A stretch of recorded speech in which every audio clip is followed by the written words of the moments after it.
way, it's especially with me.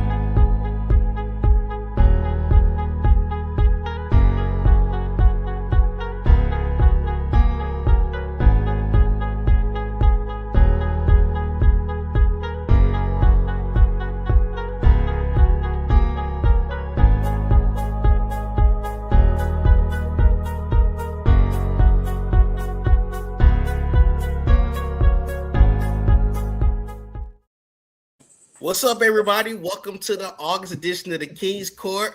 First thing, we want to apologize because we was actually having a good couple off air, and we just got caught up and forgot to start at 1 o'clock. A deliverance occurred before the show. Deliverance. Yeah. So just to recap, our good sister Courtney has been on a journey to becoming a sports girly. So, we've been trying to guide her in the right direction. And so we were checking in, seeing how that journey was going so far. And I'll let Courtney tell it. So I always feel left out of the conversations because my boys always talking about sports and I just completely lost. So this year I've decided that I want to try to give sports a go. Okay. So I learned so far that I like basketball better than I like football, but with it being football season approaching, I think I'm going to give football a try. So I asked my boys, should I go college or should I go pro? So my boys said college. So we were talking about college football, and I do actually want to say this on the record because I think it's important. Lately, I've just been really culturally driven. And so I've always, by trade, been an Auburn fan. I know. But I was an Auburn fan because I always wanted to go to Auburn educationally. I wasn't thinking sports-minded. And so I told the guys that recently I've noticed that, or I'm starting to understand why Alabama has such a big following of us. And I said, I feel like they give our boys an actual opportunity. Like they give them an opportunity to grow. Like they actually groom and teach them versus Auburn, where I feel like, they'll put us on a team, but I just don't feel like they invest in us as much as Alabama does. And so I feel like I've been converted. I feel like deliverance has come. After 40 years, okay. My boy, it's okay. Y'all, my boy is touched. Like he's been waiting for this.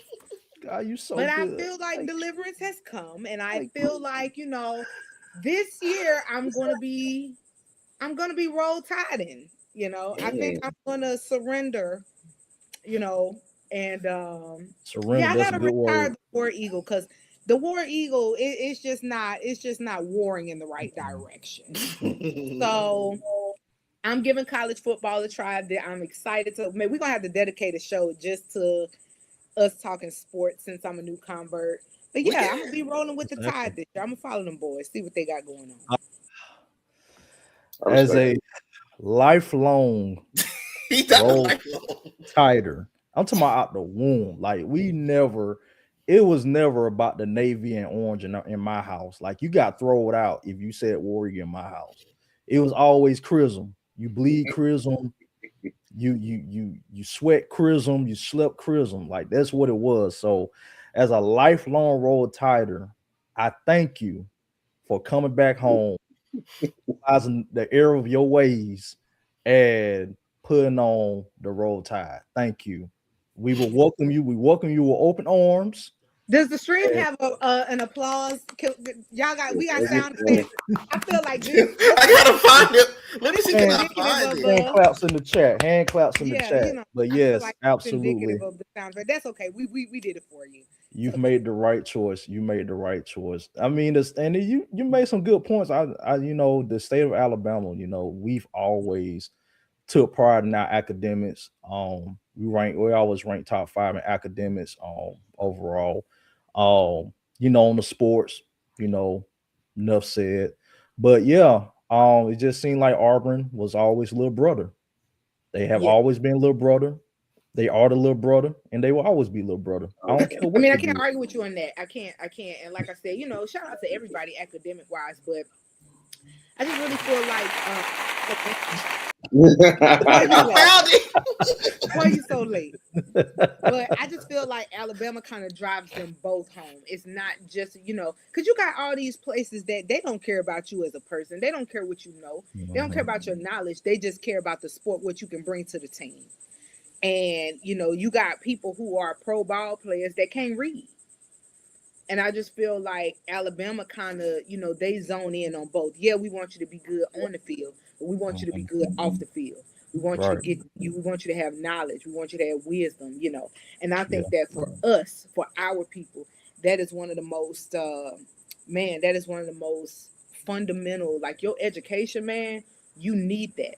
You need that. And some people be like, oh, well, if you talented, then nah, man, because what happens when you get hurt on the field?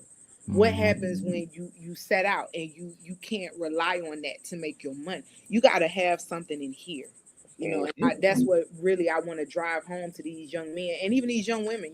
Sports is wide, it's not just men playing, but you got to have something in here to match, your talent, so that when your talent fails you or your body fails you and you can't do that, you got something you really got something to fall back on. Yeah, people don't realize like how small a percentage of athletes actually are able to turn pro. And on top of that, the percentage is even smaller for those that can gain generational wealth from it. I mean, you have a lot of people playing on minimum contracts. They can be cut any time depending upon the sport. It just kind of varies. But recently we've been seeing this trend of, these athletes saying who've made 50 million, 100 million sometimes, and they talking about how hard it is to, keep their money or to avoid going broke. But like Courtney was saying, you got to make sure you're using this, especially you're not. Those playing days, they end quick. You can get an injury at any time, so you just gotta make sure you got your head on straight, but then also the people you surround yourself with too. That they got your best interests. Oh boy! And did y'all play Daniels sports in school? I played baseball. I played rec baseball, but I didn't play in school. I actually was on the media. John probably remember. I was on the media team at Mount Zion. I covered that all 4 years. But playing ball, I didn't play it because I'm gonna be honest. This probably gonna get criticized for this. I know where I'm going. The sports here wasn't always the best. They've actually put more into it as we went away from school. But these athletes now got a lot of more favor than we had in the 2000s. I'm kind of aging myself by saying that, but no, they do. They got a little more. But like I like the fact that y'all are talking about that because these kids do need to know about this stuff. They got this thing called the NIL where basically you get deals where you are playing. You got to meet those deals. Like they really got to learn financial literacy now because we didn't have that blueprint. Because back in the day, if you took money from someone, you were instantly either suspended or kicked off the team, whatever. Now these kids got to have that kind of knowledge because if you don't, then you throwing yourself to the wolves. It's like Cort, it's a player in the NFL. I know Dunn and Ant are familiar with. He played for Florida. He signed what was it, a $250,000 deal? Am I correct? But basically, the agent took like 25% of his earnings. So if you're only making $200,000 off your contract, your agent already getting 25% off top. So if you don't stay in the league, then you forever in debt to him. So it is. It's definitely one of those things where you love to get a chance to see the kids coming from. So it's like for me, see them come from high school to get into play college ball to see them going pro. So that's a very great point that y'all made. That's actually good to know. And on that same vein, switching gears a little bit, I feel like everybody needs that financial literacy, understanding your money. As you were talking and explaining that situation, I started thinking about rappers or people who want to go into music. It's the same thing. If you don't know, you're going to sign your life away on a deal that's actually not designed to benefit you, but to keep you in a loop. And so these people are sucking all of your talent and making dollar off of you, and you're literally making the bare minimum if you don't know, if you don't have the knowledge of how to, go into these contracts. Man. Yeah, I started playing T-ball actually.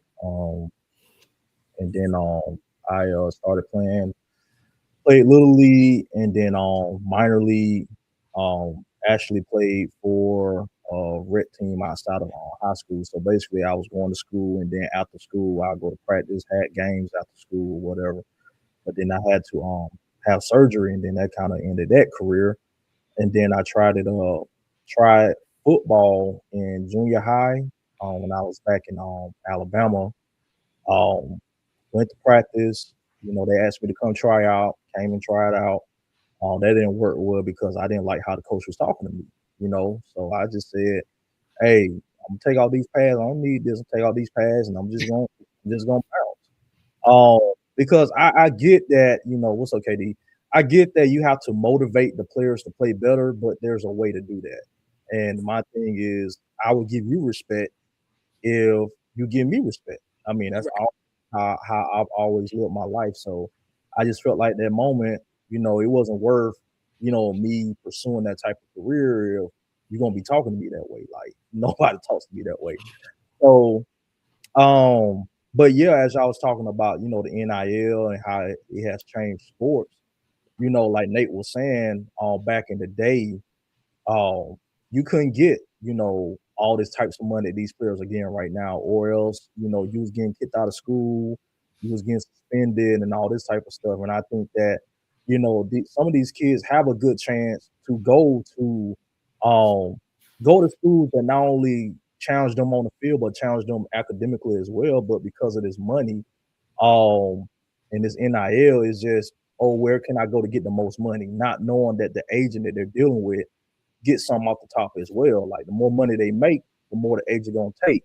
But the agent don't tell them that, or they don't have the financial literacy to know that, hey, the more money that I'm getting, the more that my agent gonna take away from me. So I just think that at this day and age, like money ain't always everything. Money ain't always the end all be all. You got to have the know-how to handle certain types of money. You got to have the know-how to navigate this world, because I mean, nothing isn't free. Nothing is free.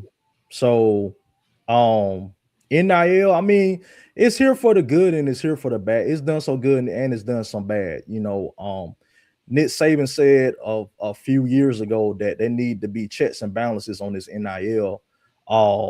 And nobody listened because some people had the perception of, oh, he don't want the players to get paid. Yeah. I've always been a supporter of the players getting paid. I've always wanted the college players to get paid, because I'm saying, okay, I'm out there, I'm playing for you, I deserve to get compensated, not just tuition wise, but I deserve to get some type of compensation. My thing is that there has to be checks and balances on these things, because if these schools are offering $1 million or $2 million, there's a player on Alabama right now getting paid $1 million. So you can't rob, you can't negate the classroom aspect. You can't negate that. So get your money, cool, but at the same time get that knowledge too. So that's what I have to say. Yeah, I mean, let's say this, y'all. This is off topic, but again, as y'all are talking, it's just bringing up other stuff. And I want to say this. Now, this gonna piss a lot of people off. I'm telling you right now. I'm finna piss you off, and I don't care. You ready? But I want to say to my young black men, my young talented black men, these ball players that's doing great things and getting ready to get drafted, and you're gonna end up in the NFL or the NBA and all that great stuff, and the NBA and all of that jazz. It's not a lot of us, but we can learn. Black women like sports too. Stop going out there getting these white girls. Oh my God.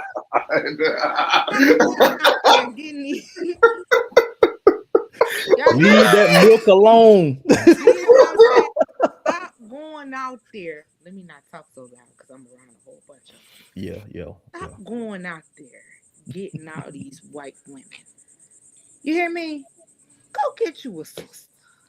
Get you a nice black, get you a nice wholesome black. Now I understand, people have preference, but I don't know what it is about when it comes to sports.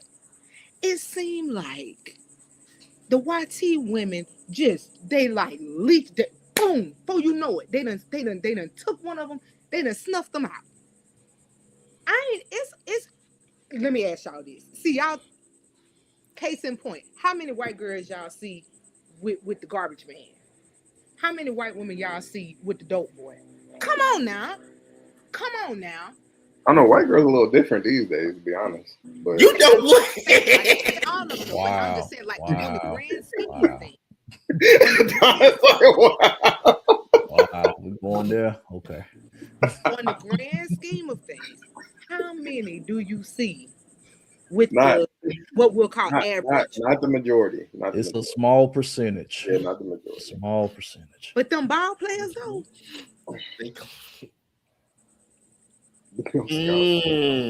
Hey, you see. Hey, Russell Wilson learned early his way. And also too, most of the time, we're talking about PWIs, like these colleges are PWIs. So when they're going, and it's not to say that black girls aren't there, but it's not too late, Travis Hunter. It's not too late, my brother. It's not too late. When they see like an ascending player, like who really has a shot at going to the NFL or the NBA, they attach themselves to them. And I mean, I'm not saying it's not because they don't like them or they're targeting them because they have money, whatever the situation is. I'm just naturally they gravitate to them. And also too, I think another aspect of it, like back in the day, like in the 80s and 90s, like when certain players reached a certain status level, they wanted a white woman on their arms. It was like a trophy to a certain degree. So some of these players we're seeing growing up now, they're products of interracial marriages. And so they may have a white mom, you know what I mean? And so at that point, they're just like, well, why not?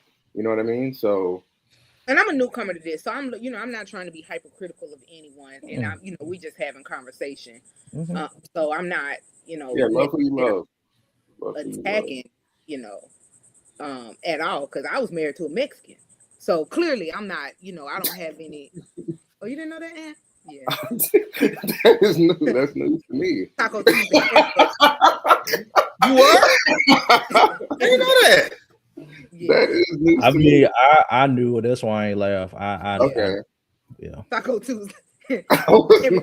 Not Taco Tuesday. Taco Tuesday was every day. But, so I say that to say, in no means am I against interracial dating. Am I against interracial marriage? I just, it would be nice to see, what's the guy's name with oh my gosh, they have a beautiful family. Is the Wades?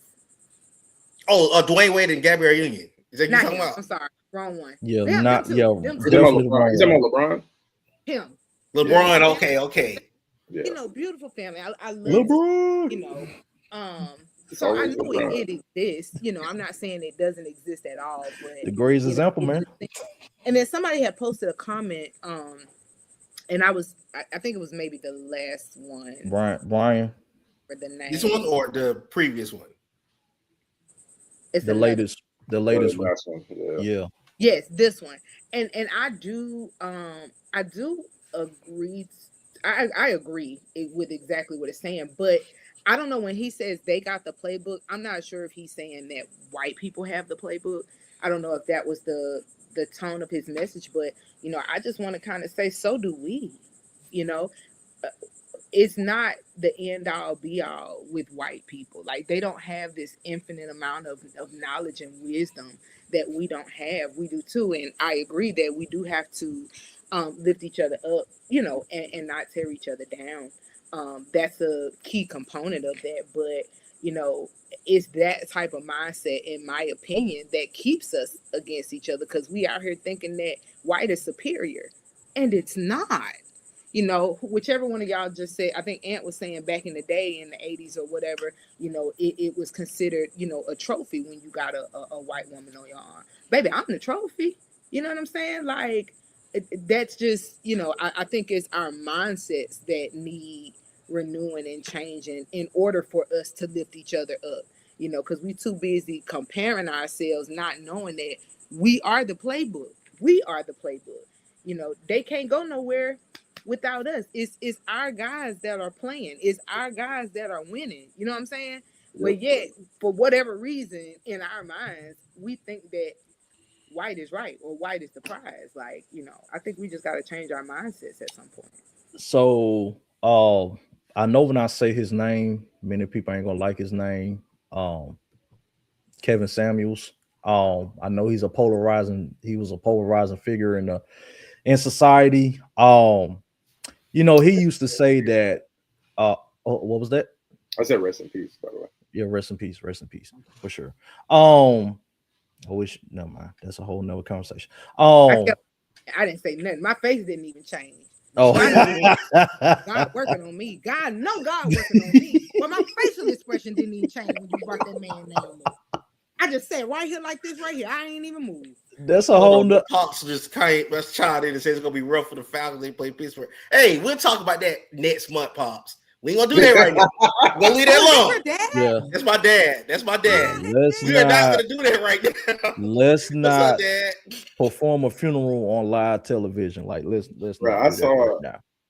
Up and down the timeline, I'm seeing Falcons eliminated from the playoffs already. The season already started yet. Jesus Christ, bro. But back to Kevin Samuels. Yeah. So basically one of the things that he said is that there are some. Don't start today. Don't start today. There are some white women. There are some PYT. How y'all say it? PW? I don't know. PWI.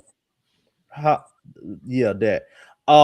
They YTs, I think. YTs. Okay, there are some YTs that go to. They're actually educating themselves on how to treat a black man. You know, they're going to study up on black men. So I think that's why one of the reasons why we're starting to see an uptick in black, you know, interracial relationships is that they're actually taking the time out to study up on black men.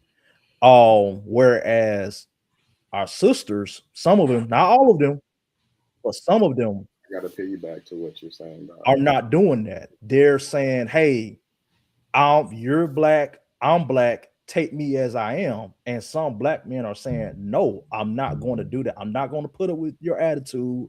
I'm not going to put up with you disrespecting me. I'm not going to put up with you want to do what you want to do. You're not following my lead. I'm going to go over here to the milk side. I'm going to see what they got going on. What he said. You know. What he said. To me, in my honest opinion, the prize is in the eye of the beholder.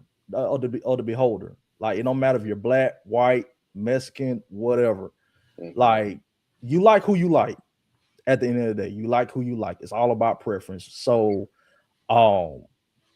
yeah, they're taking the time out to study up on black men. They're taking the time.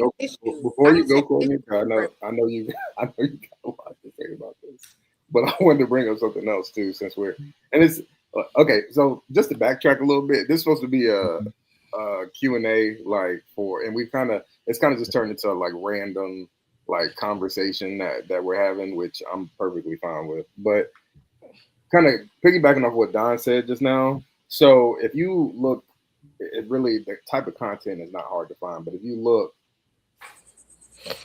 not very hard for it, you'll find content about, you know, white women being submissive in relationships. You'll see it's black men doing the content, talking about like the experience of dating white women versus the experience of dating black women, and how white women are more submissive and willing to listen, willing to be coached, for lack of a better word, versus and again, I don't agree with this type of content. I'm just, since we're having a conversation, we're here. Versus dating a black woman, you're arguing all the time. She don't listen. She does her own thing. It just can be very combative. And so, we're aware that content exists. I guess, Courtney, I wanted to get your thoughts. Here's my thoughts, and I'm talking to the audience, but I'm talking to the three of you as well. We don't have to go too deep in this. I'm going to ask very shallow questions here, but or surface level, because I don't want to go down a rabbit hole. But I want y'all to follow me in the spirit, with the spirit of what I'm trying to say. Going back to piggybacking off of the playbook and how white women study a black man. Statistically, and let's just go with the three of you on the screen. Raise your hand if you were in a 2-parent household. Raise your hand if your mother raised you.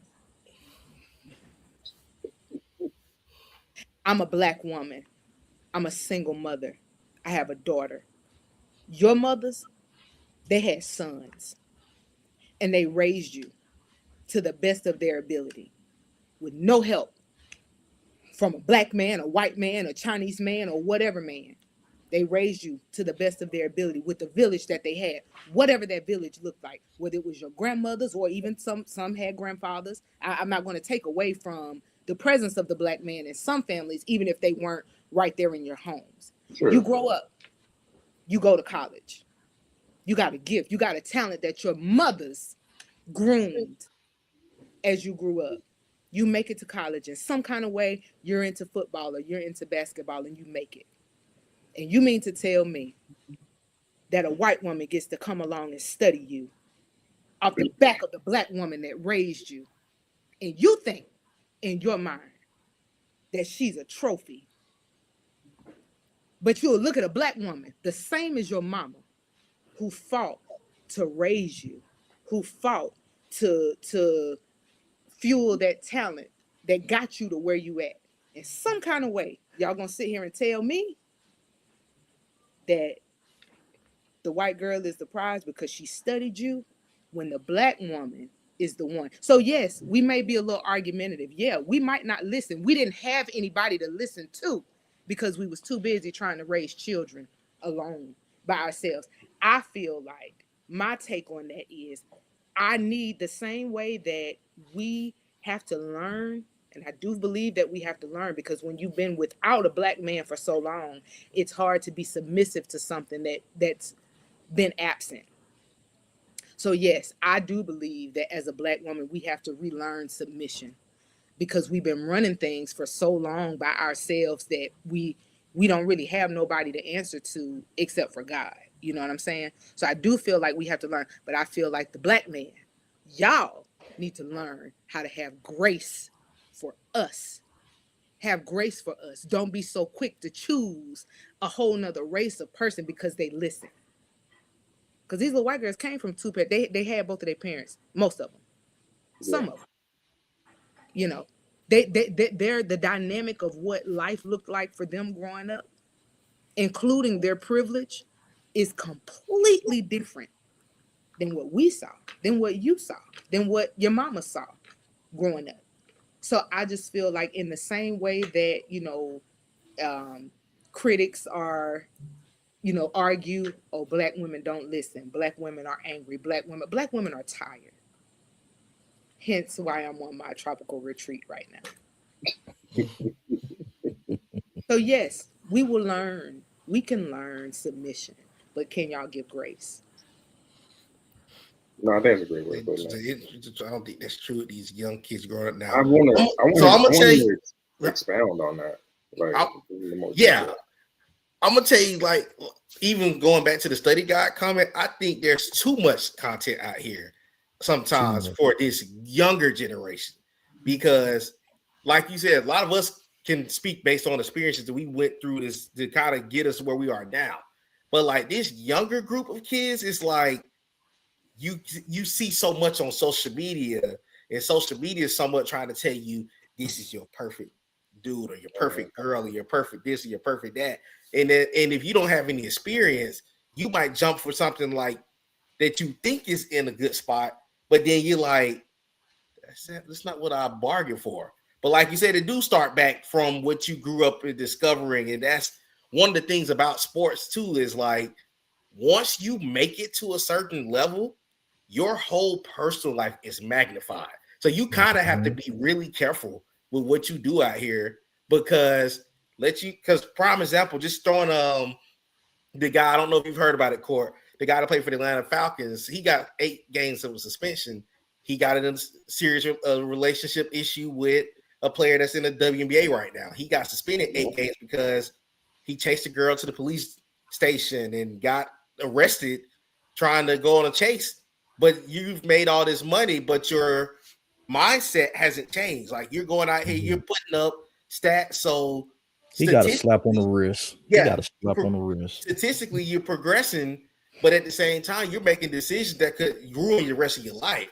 So it's like, being an athlete, you have to be learning along the way, because if you don't, once you get to the next level, certain things that you might have grew up with, it can come back and haunt you in a big way if you haven't learned to progress. And that's one thing you definitely have to pray for these younger athletes in social media, because you might feel like, I want to be a YN, but I want to go out here and ball out. You can't do both. Once you get to a certain level of success, you got to change that mindset, because if not, every decision that you make is magnified. You look at even you throwing a Stephon Diggs in that situation, in the situation he's been in, with those, with the celebrities he's been in. So it's one thing about sports, as great as it can be, when you make it to that certain level, hey, be smart. Because if you don't be smart, I promise you, everything that you do gonna come back. And the bad part about it, we can make mistakes and overcome them off air. A lot of these athletes, prime example, Mike Vick. Vick is still going to be criticized over 20 years later for the dog fighting, and he's done so much work away from the game to be away from that. But like, that's why we're saying, as an athlete, you got to be smart with those things that you're doing. You hear that, Jane? That's what I want to throw in there. You hear that, Jane Daniels? Be smart. Please explain that to Cort. With what he didn't follow up with what he but said.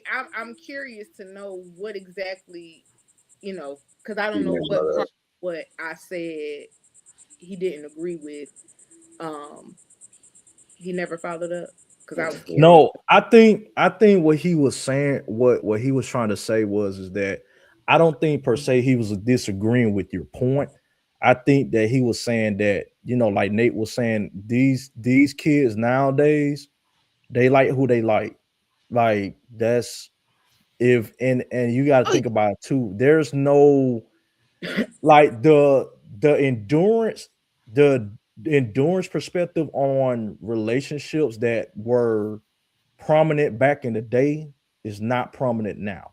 Like, in this society, you are more than likely going to trade somebody in for somebody else. You're not going to be one to stick it out with somebody like people did back in the day. Yeah, with that, I agree with the context. I mean, these kids are just completely different. Like, their minds don't even work like ours work. So I agree with that wholeheartedly. I think for me though, I think that especially, and I'm talking about more Southern, I think, than anything. More it's a Southern stigma, in my opinion, when it comes to this whole sports thing and the black men choosing white women, or the white women, seeking out black athletes.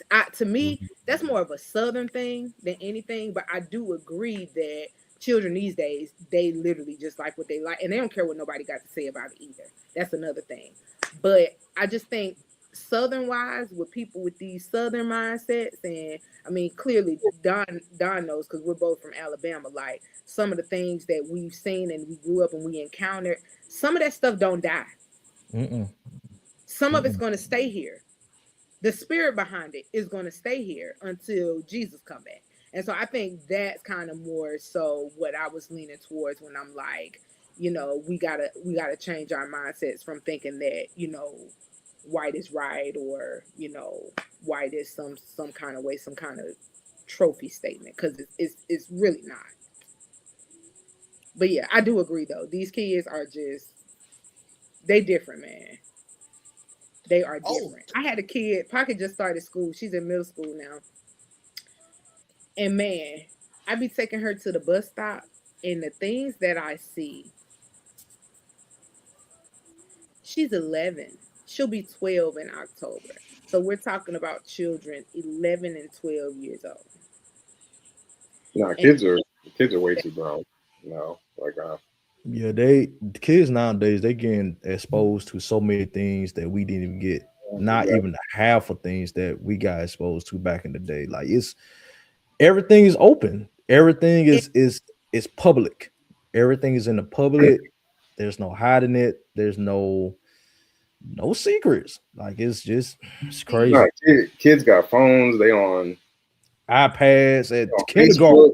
They're on Facebook, they're on Twitter, they're on Snapchat. Yeah, and I don't say that as a parent. TikTok, Kick. All this stuff that they get exposed, you know, watching these streamers. Yeah. You know, these in real life streamers. Now, I can't control, I'm not an idiot, because I was a child and I did childish things. And I thought I was a child. The Bible says that. But I can't stop or control what Pocket sees when she's not in my house.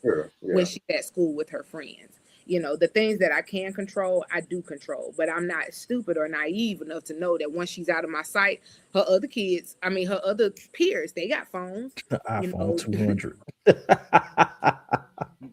Who you telling? Like, my first phone. You know, she has an iPhone now. It's restricted. She can't call nobody but Jesus. Jesus on the main line. He is the only person she can call up to tell him what she wants. Okay? I got control over that. But again, outside influences. Case in point, she comes home the other day. And y'all, I seen a child at the bus stop. And no lie, in my mind, I was like, dang, this young man looked like he's 17. He must have done failed a couple of times. No judgment, but this is what I said to myself, right? Mm-hmm. I said, God, he too big to be on the bus. You know what I'm saying? Like, going to school. Like, my baby like this. That child was like way up there. And I'm like, good God almighty. Hair split down. You know how people have two-tone hair? Hair split down the middle.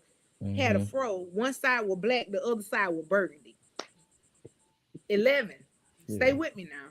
Or in my eyes, 16, 17. Because baby, you don't belong. You're supposed to be in high school. And some kind of way, you on this middle school bus. But so my baby comes home the other day. Her and my nephew, they come in the house excited, talking at the same time. I'm like, slow down, what's going on? So my nephew says, somebody was picking on Pocket on the bus. So naturally, I get up because let's go to the bus. Lo and behold, though, y'all, they were trying to tell me they didn't need my help because Pocket had basically cut the kids so far down the size. So I said, well, what happened? So Pocket still wears ponytails because my daughter is 11 and she's going to look 11. I don't care what these other little girls got going on. It don't matter to me. Mine got braids and a ponytail. She can wear her braids down. She can put them in a ponytail. I don't care what you do with the braids. No crochet. Ain't no crochet. Ain't no sew-ins. Ain't no quick weeds. Ain't no bust downs. Ain't no bust downs. I'm the only one busting anything down. Clip that. I am the chief buster down in my period. So has her, got her hair cute. My baby fresh. I don't know if y'all see. I be posting my baby sometime. I'm talking about one of the cutest dress across the board. So the child says to my daughter, "It's 2026. How come you still got, why you still rocking side ponytails?" Because she had a little ponytail to the side. Super cute. Age appropriate, y'all. So the child says, you still rock around. It's 2026. Don't nobody do that no more. So trying to tease her, to make her feel ashamed of how she looked. Mm-hmm. My child then claps back and says, well, it is 2026. And I'm just trying to understand why you trying to be a man and you only 11 years old. It was a girl. It was a girl. Well, so the young man that I saw at the bus stop that I thought was a young man was actually a young girl. Wow. But you right though, Cort. In working in the school system, you see these kids come, they got weaves and I'm like, the stuff that these kids have is insane now. But like you said, that's a social media sparker. It is. Why you got such and such and such and such? Okay, that's an adult conversation. That should not be happening. In what world does an 11-year-old is already their mindset is transition? What transition into what you better transition your so it was okay. I get it now. In what world does an 11-year-old's mind? In what world? And that's where I really disagree with. We mentioned them earlier, the Wades. You know, that young man who decided that he wanted to be a young woman. At a young age. We gotta stop with enabling these kids. I love my daughter. For those of y'all who know me, you know, I spent the majority of my life being with women. I wasn't even with men. So I feel like as a parent, if I'm not equipped for nothing else, I am equipped for the day my daughter says, I like women. Hello? I'm caught up now. I feel like I'm equipped for that conversation. And I feel like download completed daughter what I didn't have because my mom didn't know how to address something like that. So I'm not in any way saying that parents should beat their kids up or about what they are feeling because they're confused about what they're too young to even know. All they know is that I feel different than everybody else. Yeah. But to take them and to feed into it to the point that you're changing their whole idea, that is a mistake. That is a mistake. That is a mistake. They are children. They're trying to figure it out. You know what I'm saying? Now, my mom, she didn't know how to help me. And so she did the best she could, but it damaged me because you can't be too far to the left, but you also can't be too far to the right either. You got to have a good balance with these kids when it comes to them having identity crises at that age. It's a formidable age for any of us, whether you're dealing with those kind of thoughts or not. Think about when you were 11 and 12 and your body's changing and you're going through puberty and you liking girls and you liking boys and, you know, all the things that happen at puberty age. It's that much more crazy, though, when it's dealing with some same sex or you feel like you a girl in a boy's body or a boy in a girl's body. Like, stuff is everywhere. And I just feel like parents got to have a better balance. We got to stop. There is no way I should have mistaken that little girl for a man. Yeah, boy. Yeah, and that's the thing. It's like kids and what they're subjected to, you know, like because those things are happening, you're seeing them in content more. Like you're seeing it like depicted in movies, you're seeing it depicted in TV shows, and there are just certain places I don't want my child's mind going because they're not prepared for it. They don't understand it. You know what I mean? So, and then it's like here I am having to explain like what this is, and I mean that's just a very complex conversation to have, and depending upon the kid's age, they're not really prepared for it, nor will they be able to understand it. So, it's crazy. Like the things that they see, that they're subjected to, that they're exposed to. I'm just like, man. And then I'm looking at her like, dang, girl, good clap back. Hated to say that because I don't want her, you know what I'm saying? I don't want her hurting anybody, but the girl started with her first. So, hey, I mean, you came for my baby. She had to go ahead and chop you down, you know. You come over here picking. I teach her you don't go messing with nobody or picking at nobody, you know. But we ain't running from nothing either, though. So, But the fact that she said that to an 11-year-old little girl, like, it just blew my mind, because why are you trying to be a boy? Like, what's going on in your little mind and what's happening at home? What are your parents doing? What are your parents saying that this is happening in real time? It's crazy, y'all. I gotta ask you. I want to ask y'all this. Throwing back up to earlier, what was talking about the first flip phone in 10th grade. When did y'all? Because I got a point I want to make with this. When did y'all get y'all first phone? I was in high school. I'm pretty sure. I was in junior high when I got my first phone. I think I might be the oldest first person on this call though. So that was ninth grade. Yeah, I think I was like in 8th. Yeah, same 8th grade. Shout out to Singular. I had one of them Singular phones when you played Snake on there. Shout out to Singular, by the way. But that's what I had. No kid, the green screen. Yep. So yeah, I salute all of the, and that's one thing, and I like what you going with this Cort, because this generation parents definitely got to have their format of how they're gonna do things, because sadly, our generation might be the last one that had that balance of pre-social media technology, all that good stuff, and how they were raised. So that's why a lot of times, even the generation above us, you got to be encouraging these parents now, because we can't. When we were kids in the 90s and stuff, we still seen the original format of how it worked. Once we became teenagers, that phones started becoming popular. The social media, YouTube's, all that, YouTube, Facebook, MySpace, all this stuff blew up when we were teenagers. When we became college students and adults, that's when Twitter, Instagram, all this stuff. So how we came into this is our normal. Thank you. I'm gonna go to that point too. She paid. I had to work for that bad boy, and if I ain't had good grades, that phone was off. But anyways, we came into a generation where this stuff was gradually being given to you. Now this generation, now it's like these kids are getting phones at 7 and 8 years old. But it's a split, because kids do need a source of communication, but at the same time, like Cort said, she limits what she's access to when she's not, or when she's around her. Like she said, she can't control it when she's away from her. But that shows you the difference in the generations. Like prime example, I'm gonna throw this out here. I'm 35 and I wouldn't dare slip a cuss word in front of my folks.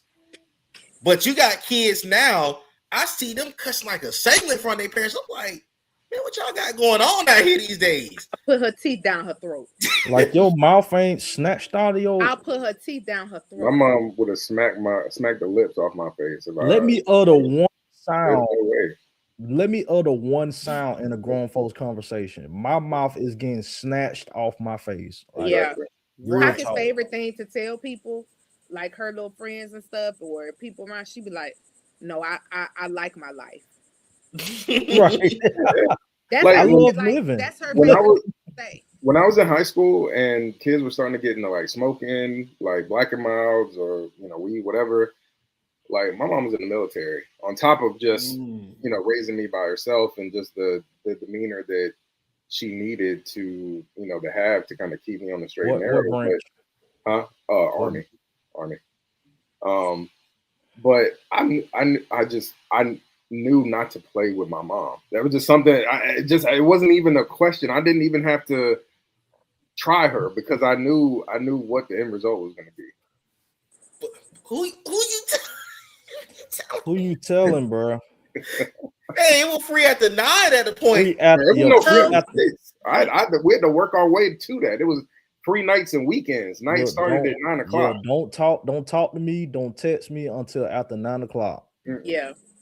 I don't want my minutes getting burnt. Exactly.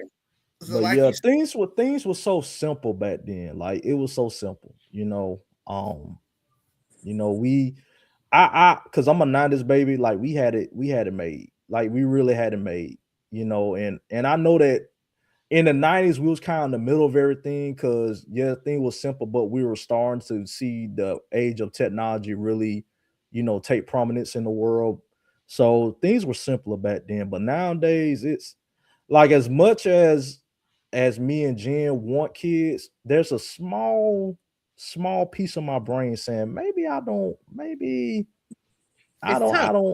yeah, I don't want to. It's just so much my kids will get exposed to, you know, and we'll just have to pray that whatever we taught them, you know, it will stay with them, even in the midst of all of this, because it's a lot. It's a lot. Like sometimes me and my wife, we go back and forth about, you know, whether or not we want our kids to have video games, because I grew up as a gamer. That's all I did. I didn't really go out a lot. I didn't go to clubs or anything like that. I just stayed in the house and went to work, played video games. You know, Courtney know about that. Yeah, you find down in front of that game. Yep, that's where I was. I was either outside or in front of the TV playing games. But you know, my wife, she really, you know, in her mind, she's like, she don't really like anybody sitting around the house all day playing video games. Not saying, you know, as a kid I did that, you know, but I kind of get where she's coming from. My thing is I want my kids to experience that and learn and make the decision on their own to see whether or not that's something they want to do. I don't want to automatically block them for something that they might like doing and, you know, control their lives. I know I can't control their lives, but I could try to, at my strength, try to guide them in the right direction. But I know that at the end of the day, they're going to make their own decisions. So, yeah, it's tough out here. It's really tough. It's tough. And also too, it's like just the amount of things that you have to account for now. It's like when we were growing up, technology was kind of becoming, we were just kind of starting out with it.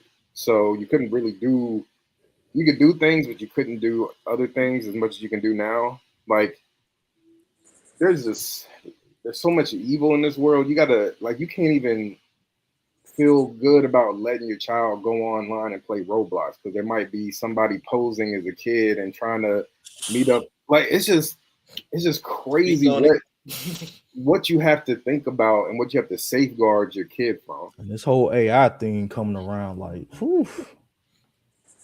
I don't know, man. That's a whole different animal right there. Exactly. Yeah. That's AI.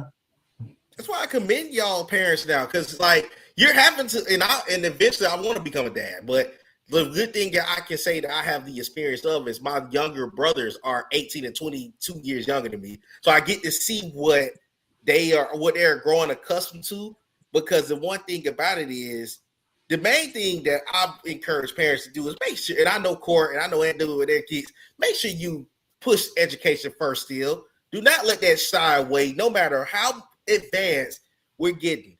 The thing that I hate that, and Don just mentioned about AI, I hate the fact that AI has grown so accustomed to be, sometimes AI is starting to ignore the books. So you got to make sure you still learning that format, because like you said, it's a difference every time. But I think as life gets older, great point. That's a great point. It's exactly how our parents were. We came, it's a cycle of life. But I think let me address that real quick, Nate, because I feel like it was different, because I feel like our parents, when we were growing up, they were afraid like we were going to go to the park and somebody was going to take us or something like that. Now it's like we see these stories all the time, like where somebody meets somebody online, they give them their home address and they come to their address and take them away, or they come up with some sort of plan, you know, where they're going to kill the rest of the family and they're going to run away together. Like stuff like that. It's just, I don't know. I feel like it's a little bit different, but I understand where, you know, Malik is coming from when he says that for sure. Yeah, it's so crazy now. And that's one of the things that I commend parents for just those adjustments, because like I said, you could even, and I might be giving the game away for somebody because I know somebody out here do it. You can put your whole essay on Chat GPT and they can write your essay for you, and you don't have to do no work. So you want to make sure that your kids, you can type up a whole sermon. I had a real life recently with AI in the legal field, and I just want to warn people.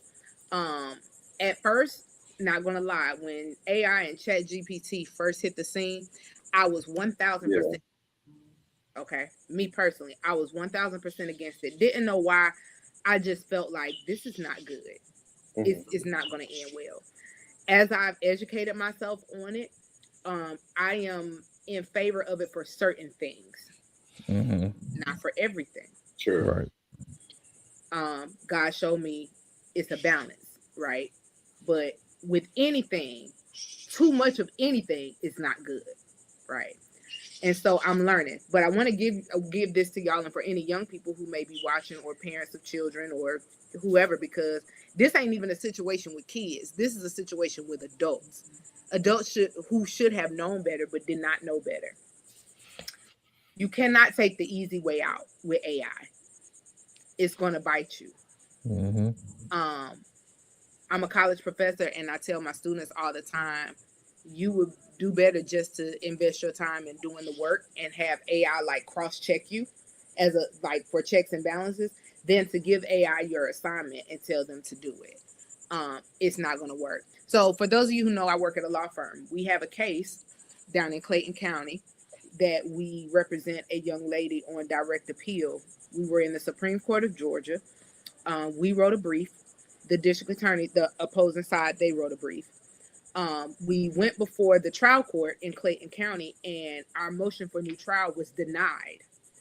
The judge signed the district attorney's order denying the motion for new trial, because what happens is the judge says, I'll hear both sides, and then I want both sides to prepare a document. We, of course, prepared a document saying order granting motion for new trial. The district attorney opposes us and says order denying motion for new trial. The judge reads them both, and then they pick one to sign, right? So the judge went against us in this particular case, and they signed the district attorney's order denying the motion for new trial. We then appealed. We took it up to the Supreme Court. So now we are standing before the highest court in the state of Georgia, right? And it's a panel of judges, and they look down and they say, who wrote this order? And they held up the order denying the motion for new trial. And so, of course, the district attorney says, I did. So the judge then says, well, you cited this case. Where did this case come from? Y'all, it was an AI case that didn't exist. Come on. Wow. Are you serious? That's embarrassing, man. Like that's a fireable offense. We're talking about a lawyer. Yeah, that's a fireable. State of Georgia, who is barred and licensed in the state of Georgia, who instead of doing the research, doing the work, you had AI to give you an order, and they spit something at you that's not even a legitimate case in the state of Georgia. Can you have your license revoked for Absolutely. That? He was publicly reprimanded. And watch this. We just might win this case on a technicality. That's crazy. That's punitive damage right there too. We just might win this case all because a lawyer didn't do that mistake they made. He didn't want to do the. They didn't want to do the work. Jesus, man. So this is my warning to everybody. Just do the work, y'all. AI is the end all be all. It is not. It is not. And I'm not saying use it to, but I would say use it to cross check. You know, you can't rely on it to do your work for you. I'm so glad you brought that point up, because I want to throw even this example, because now they know it, but I don't know if everyone knows I'm currently studying for my master's in psychology right now. So a lot of times there's a thing, I know Cort's very familiar with this, called discussion questions. So sometimes you have to do replies, sometimes you have to do things like that.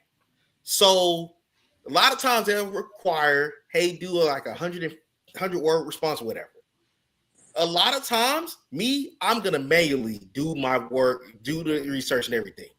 But you can go on a post and see 6 of the same exact responses. Because they used AI to do it. Because they used AI. So you really, like Cort said, you really have to be careful out here. I failed my students for that, by the way.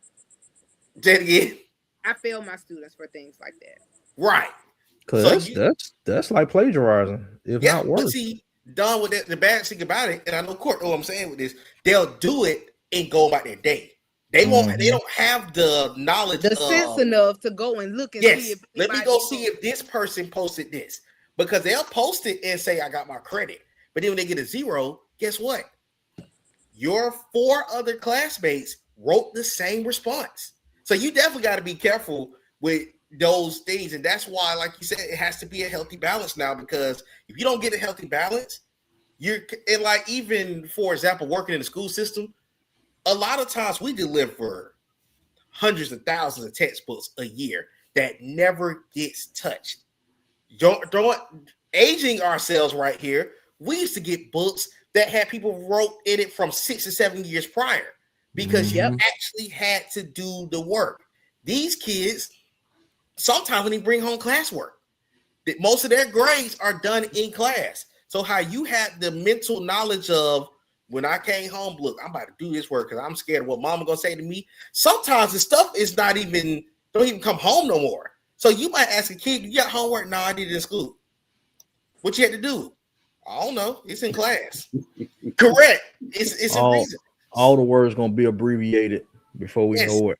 Everything so you have no clue. So that's why you do have to be really cautious with the balance that you have in these households, because if not, a lot of these kids may not know the basics of a conversation, and they'll just go based on what they think they know. What's up, Real? What's up, Real? Why is it a little question mark? Hey, man, I want to I'm gonna people like somebody. Yeah, like let me somebody. shout him out. He just recently got back from serving our military. Let me shout my boy out real quick. So thank you for your service. Glad you made it back safely now. Glad you made it. Yeah. But wait, we can go back to what you were saying, Don.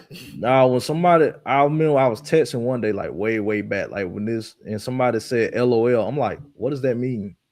Laugh out loud. I was like, oh, okay. Like, I didn't even, when I seen LOL, I'm like, huh? LOL? I be feeling old, like like that LBVS. Have y'all seen people use that? No. I know what you're talking about, Ant. I know what you're talking about. Go ahead. Laughing but very serious, I guess. Yeah. Oh, okay. Or, and this is not, but SYBAU. Yeah. Oh, yeah. Yeah, I know that. See, I have to keep myself hip, y'all, because I got a daughter. Oh, yeah. God, I wish on a stack of Bibles she would say something crazy to me and think I don't know what it is. So I have to keep up so that I know, flick at the mouth. So that's the only reason I know half of this stuff. But they getting real creative, y'all. You know the vibes. You know the vibes, yeah. Yeah, I didn't even know that. I'm like watching TV. Yeah. I need to do an abbreviation study up, because seminar. Abbreviation seminar, because this stuff nowadays, like, I ain't even know what CTFU was like. Yeah, you old for real, man. Don't piss me off. That's Courtney's favorite one, right? Yeah, I didn't know what that was. Yeah, I'm an old soul, man. I'm old for real, piss bro. Me off.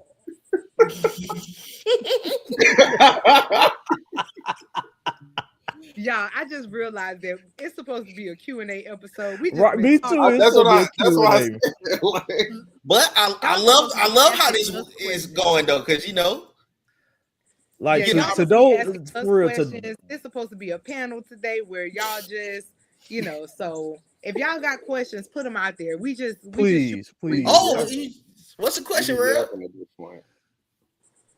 What's the question? I'll call you back, BG. Yeah, there's somebody that we know.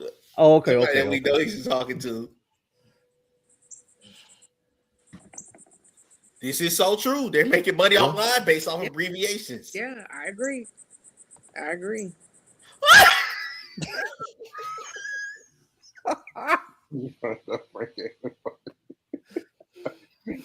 You ain't get the That's cap. That is cap. I sent it to the group before it started. Go back and check your records. I definitely invited it. I definitely put that before I sent it out. You let Frank Green know about the podcast, man? He definitely was aware of it. You see him no noti? Oh man. I've only been in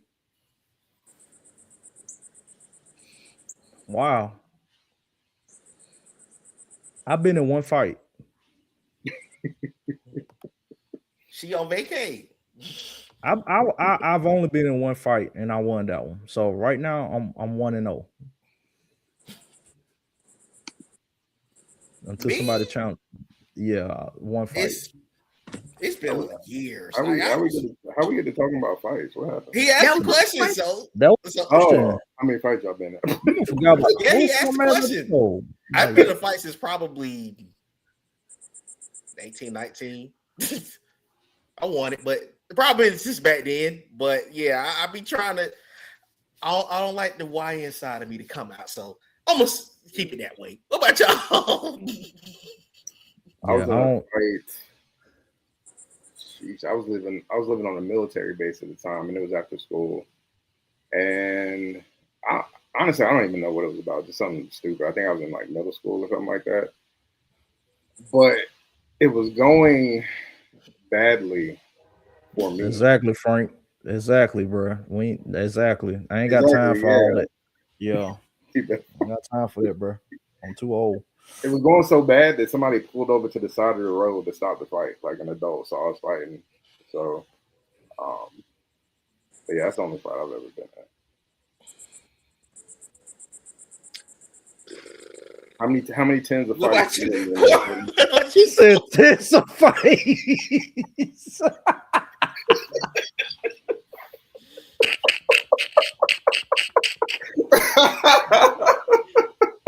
Y'all have to remember. Dang, bro.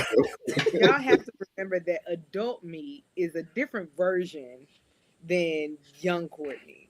Young Courtney was very scary and just, I was kind of a pushover as a child. People picked on me as a child. So I didn't get to this version of me until adulthood. So growing up, I didn't get in any fights. Even though people picked on me, nobody ever like jumped me or nothing. Their hands on you. Yeah, I think maybe publicly I had maybe like one tussle in high school, but it wasn't. Every fight that I've ever had has always been relational with somebody that I was dealing with. Oh, okay, I got you. So, growing up, I had one tussle in high school with somebody that I was dealing with at the time, but it wasn't even really like, it wasn't to stop the show, their fight, like everybody looked their fight, and it wasn't like that. As an adult, still all relational, but I didn't had a few. And look at I want the to say smile. that I was Look joking when I first asked that question, but I don't had a few. Fighting in relationships is not funny. Yeah, it's not. Who you telling? I'm still mad about that to this day. What are you talking about? All they gotta do is press a button, dog, and we was. I mean, I was young and silly. Like I actually, I don't know if we had the same experience growing up, but I used to watch like the X Games on ESPN, like with like people on like the bikes and the rollerblades.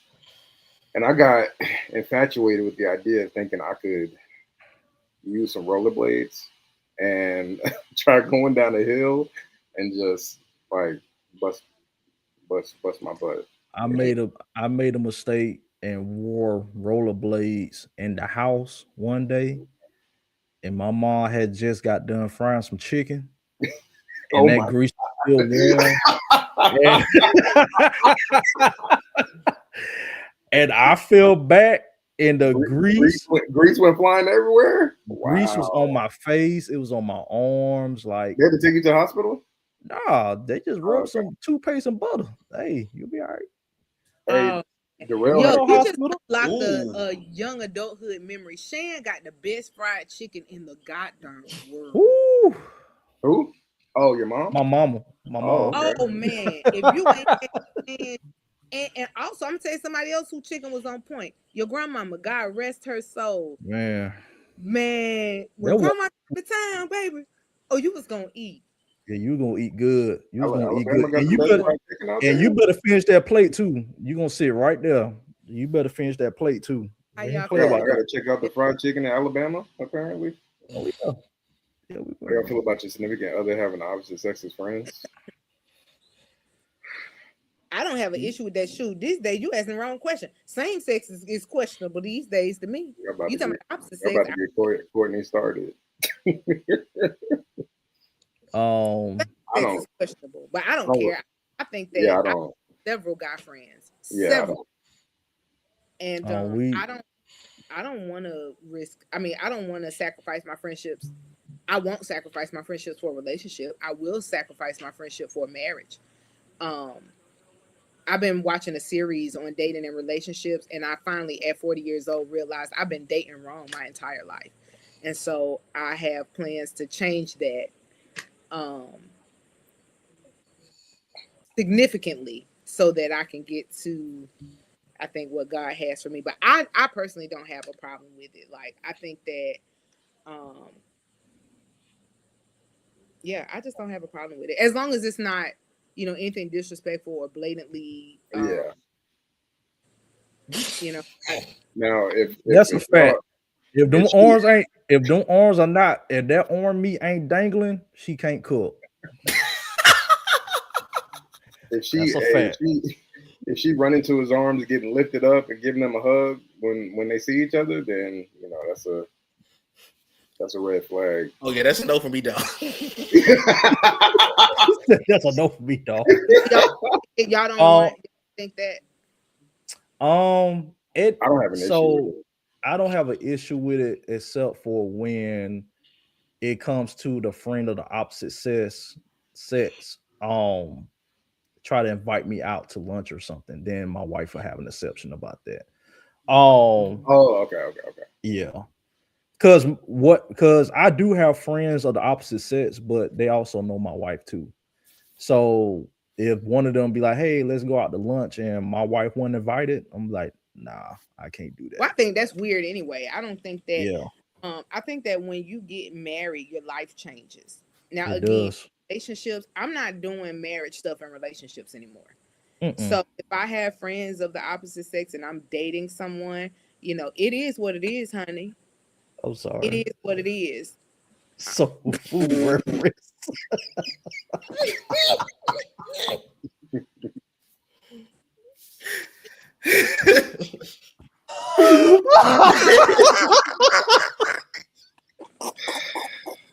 Bruh. Whoa! Who said that? Who did that? Real. Man, you got to be stopped. Oh my God, man. Come on, dog. Stopped, man. It didn't hit me until I read it again. I was like, yep, that's some soul food. You got to be stopped. Big mama, your arm is crazy. I knew exactly what he was talking about when he said it. Man, y'all wild for that. Y'all so wild for that. If she got that's so true. That is so true. That's fast. That is fast. My gown got cats on it. I got a moo-moo. It ain't even no gown. It's a moo-moo. And I got one with flowers on it. That is so true. Yeah. But now, to answer that question, I don't have a problem with. I have a couple of females that are like good friends of mine that we've known each other before they got in relationships.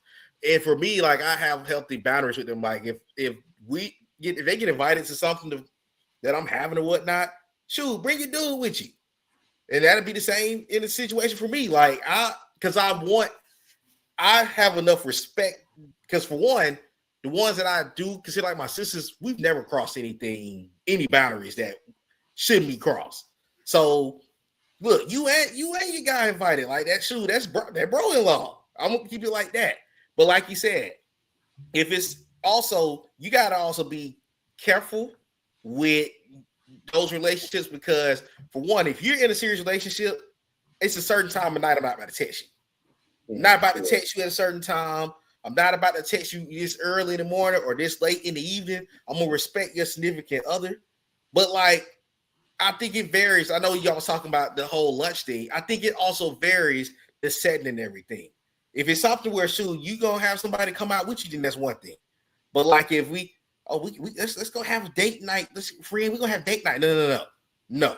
You gotta respect your significant other. So I don't have no problem with that because, growing up, like, I've always seen people be able to have healthy relationships and it not be anything crossing over sexual or anything like that. But I think it also varies with everybody because there are some people that are jealous out here.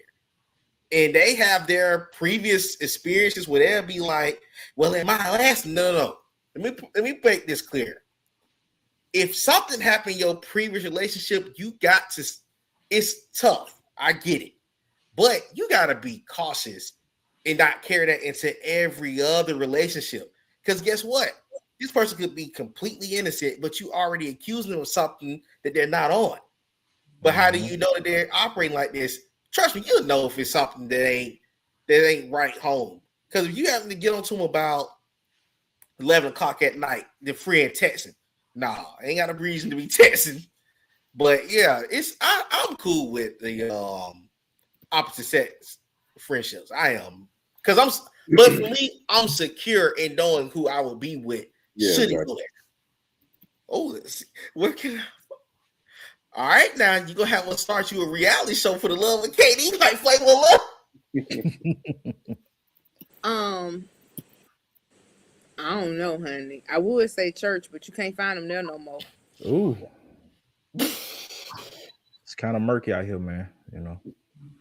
You done got that bad, y'all, in the church. Or has it always been that bad? And it just I don't know. I call it. I mean, and then what's crazy, like when I see questions like that, I be like, I'm a good, wholesome person. But then I'm learning that, you know, you got to be a little more specific because you can have good people. You can have two great people that's not great for each other. So, you know, because when I saw the question, I instantly wanted to say, here I go. But, you know, yeah, I'm all of that, but I might not be your cup of tea. You know what I'm saying? Man, we all just, man, listen. I'm that's just gonna say this for a whole nother time. I'm glad I got married when I did. That's all I'm gonna say. Yeah. I feel bad for people out here that's still trying to date. This for what I've been seeing on social media and even in my daily walk, it's this dating pool is it's a septic tank. Not the septic tank. It's murky. But everybody's dating wrong anyway. I was watching I mentioned earlier a series on, you know, relationships and how to navigate by Pastor Darius Daniels' Change Church. Y'all look it up. It's amazing to watch.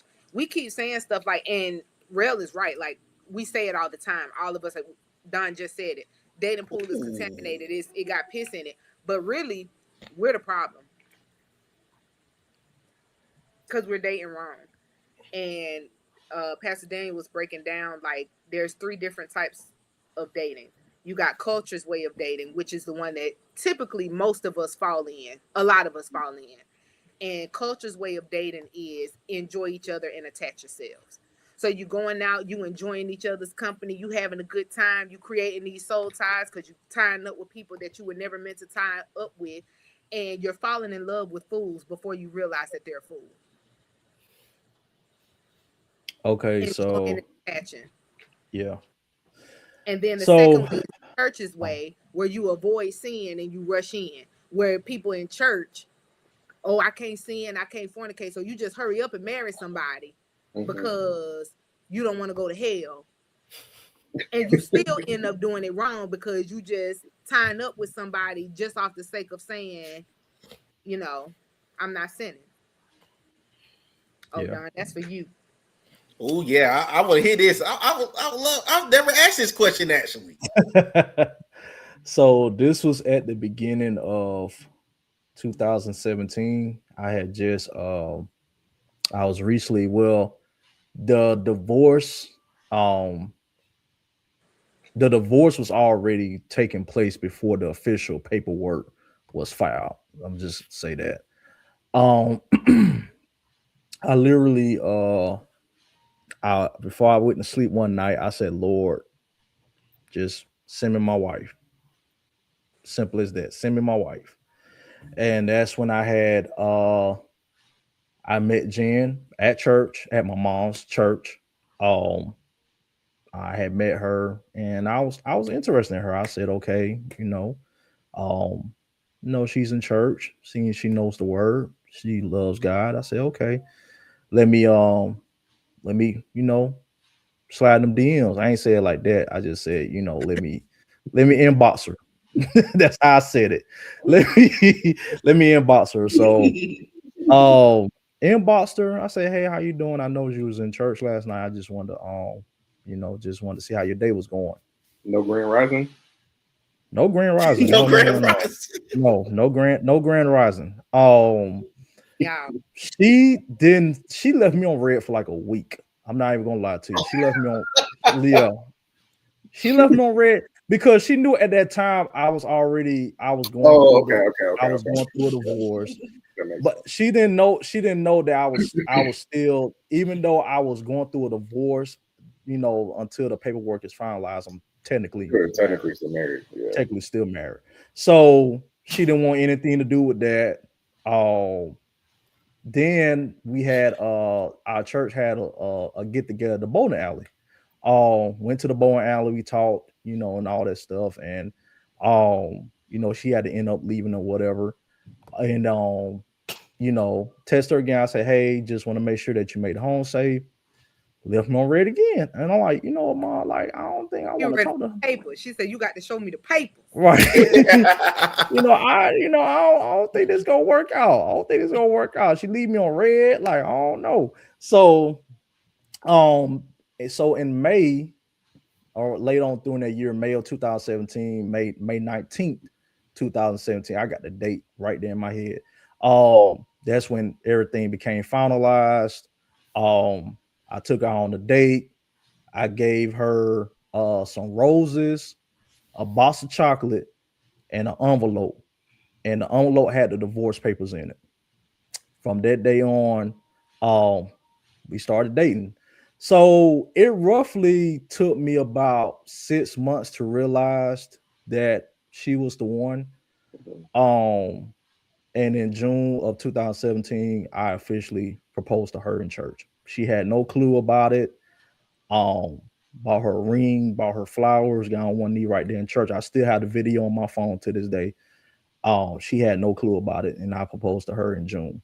And then in September 30th, we officially got married. So, man. that was a 6 month. I would say that was a 6 month ordeal for me. Many people think it takes years for you to know the one. I know some people say, oh, well, I want to know the person real well before I get married. Like, even after you get married, you're still going to learn about the person. Marriage is a lifelong journey. You're going to change. They're going to change. You're both going to change. You're not going to be the same person. So no matter how long you take, if you know they're the one, just go ahead and lock it up. That's all I have to say. Just make it official. Ain't no use of waiting. I heard him sign them contracts. Yeah, I didn't put a ring on it until that picture was filed. Like, I ain't put a ring on it, and I was out here double dipping. Like, nah, I don't want. He let her know he wasn't playing from the jump. Had the papers like ready. What you telling? Had the receipts. And what's crazy was at that time we started talking, she had just broken up with her boyfriend as well. Cause one night she was, and she was real get it. I would love for her to come on here and tell her story, her side of the story. She should. I have to get on here one day, but she was like, she thought that he was her husband and all this type of stuff. And then, one of my friends, actually one of my marriage counselors, she was like, are you sure he's the one? Are you sure? And that kind of had her mind, racing a little bit. And she said, Lord, if he's not the one for me, then let me know. So show me a sign. And they got into an argument or something happened. Man, and here you come sliding in the DMs. Hey. Down in the DM. That's wild. Like he literally said, I'm gonna leave. And she said, okay, leave then. All right, cool. And then the next day, I showed up. Yep. So it's amazing how God works certain things out. Like you got to be careful. You got to be careful. You got to be careful what you pray for. You got to be careful what you ask for. So play it on the way here, man. We gotta go. Hey, sir. Play it goes down. Play it on the way out of here. We got to. Hey man, I know it feels like a random episode and we've been all over the place, but honestly, it's been one of the. He said it's an opportunity. You gotta strike while the iron's hot, right, Don? I mean, you know, yeah. Not the iron is hot. I'm glad you gave that. But yeah, this if y'all all over the place. If y'all only knew what I went through for 3 years of my first marriage, boy, I'm telling you, I would not be the man that I am today if it was for God keeping me through that ordeal, because I literally lost myself. We're very glad you found. Yeah. Don't try to conform to what people want you to be. Be yourself. That's all I'm gonna say about that.